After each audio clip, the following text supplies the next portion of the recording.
Where the prairie eats the bones.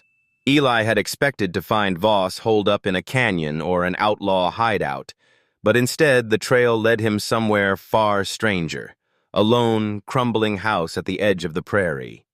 It stood against the dying sunlight like a dark skeleton, its once white paint long stripped to raw wood.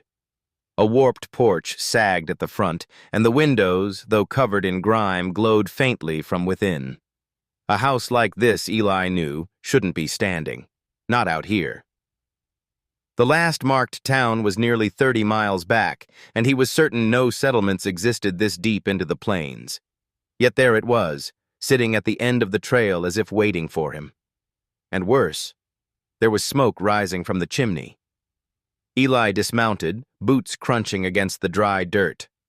He reached for his Colt and approached slowly, the weight of his gun comforting in his palm. The setting sun cast long shadows, making the house seem bigger than it was, as if it were stretching toward him. His instincts screamed at him to leave, but there was nowhere else for Voss to go. Eli stepped onto the porch. The boards creaked under his weight, but the house didn't shift or settle the way old buildings did.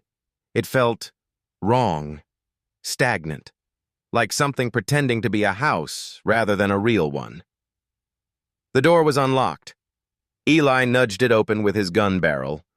Inside, the air was warm. A fire burned in the hearth, a pot of stew bubbled on the stove, and a deck of cards lay scattered across the table, mid-game. A rocking chair swayed lazily, as if someone had just stood from it. But there was no one there. Eli frowned, stepping in further. "Voss?"